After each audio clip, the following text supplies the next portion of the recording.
bilmezdim inan. Sen benim ilkim, benim sevdiğim insan. Senden özgeni sevebilmezdim inan.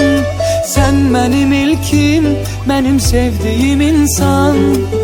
Seninle hayat güzel, derdimin dermanısan. Gönlümün sahibi sen, sen kalbimin sultanısan. İndi bu nəğmədə sen beni dinle.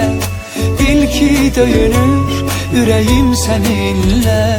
Seni dünyalar kadar, seni denizler kadar, seni çok sevirəm sevdiğim hanım.